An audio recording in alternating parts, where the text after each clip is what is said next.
Hello and welcome to the channel. First, it was the removal of fuel subsidy, then the exchange rate unification. Those were the first order of business by President Bola Ahmed Tinubu.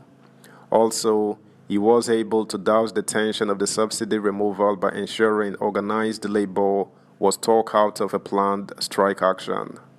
Then came the swift signing of bills, acts that were also welcomed. Two scapegoats from the previous administration, Emefiele and Bawa, decisively dealt with. Then the appointment of special advisors and the firing and hiring of new service chiefs. What remains now is the appointment of ministers who would form the cabinet of this administration. Subscribe, like, share, and comment. Thank you. Full list of ministers Tinubu is expected to present before July 28, and why. President Bola Tinubu hit the ground running from day one when he assumed the office of the president and has been able to sustain the tempo in subsequent activities. The actions of President Tinubu have increased the expectations of Nigerians from their new leader and the talk on who are those that will be his minister. Meanwhile, the president cannot keep the expectation for long, and the list is expected to be out latest by July 28. This is because by July 28, it will be 2 months since he assumed the position of Nigeria president. A new law signed by immediate past President Muhammadu Buhari stated that the new president has only 2 months, which is 60 days, to send its ministers' names to the National Assembly. If President Tinubu did not restructure the current system, he is expected to submit the names of 27 ministers for confirmation by the Senate between now and July 28. List of ministries that the new ministers would occupy.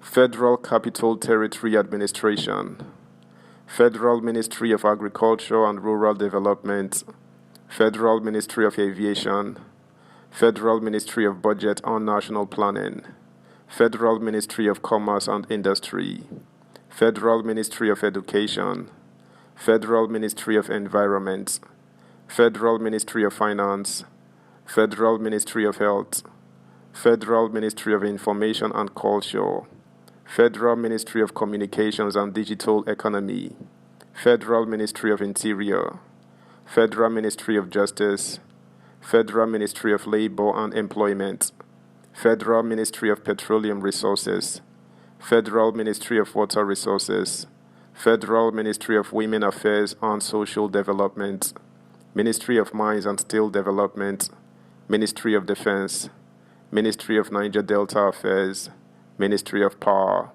Ministry of Transportation, Federal Ministry of Humanitarian Affairs, Disaster Management and Social Development, Federal Ministry of Science, Technology and Innovation, Federal Ministry of Youth and Sports, Federal Ministry of Works and Housing, Federal Ministry of Foreign Affairs.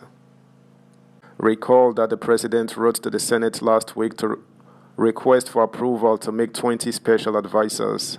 The request was approved by the 9th Senate.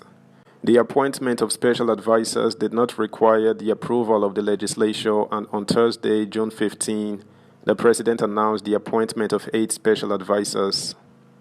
President Bola Tinubu on Thursday constituted and inaugurated the National Economic Council at the Presidential Villa.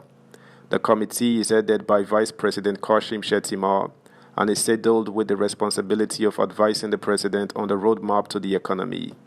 Addressing the Council, President Tinubu said his administration has no excuse for failure because he, the Vice President, and many others beg Nigerians to be given the responsibility.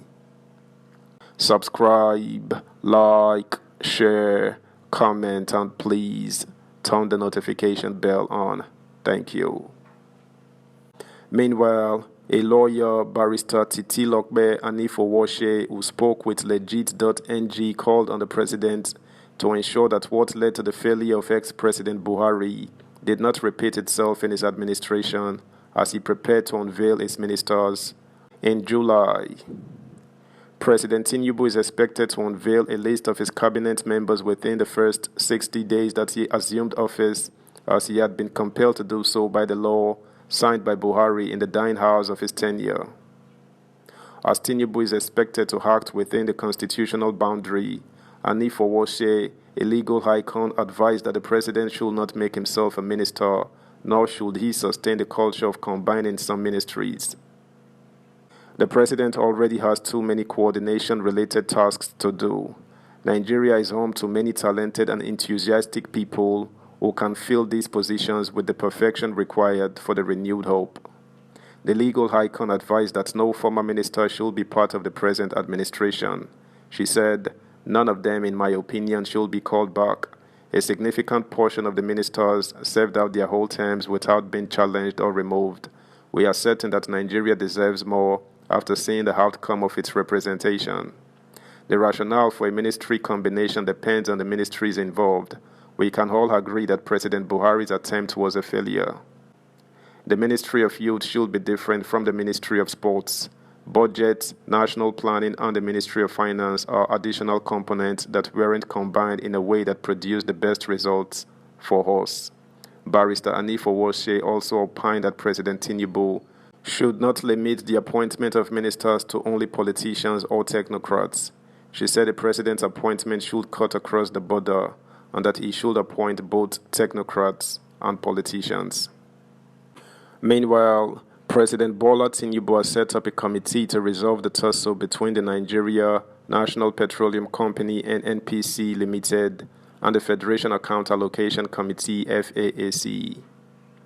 The committee was set up to resolve NNPC's failure to remit funds into the FAAC account following a memo from the National Oil Company.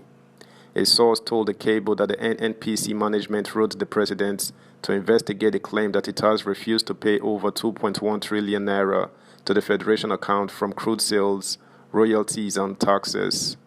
He asserted that the committee, set to begin sitting on Friday at the Ministry of Finance, is tasked with resolving the concerns surrounding the debt owed by the federal government to NNPC. The source added that the committee is also expected to deliberate on the debt the NNPC said to have failed to remit to the Federation account. The source said, "I can comfortably tell you that Mr. President has approved the memo from NNPC Limited to set up a committee to reconcile the crisis between NNPC Limited and FAAC over the failure to remit money into the Federation account." That's the news, guys. Thanks for listening. Until next time, bye.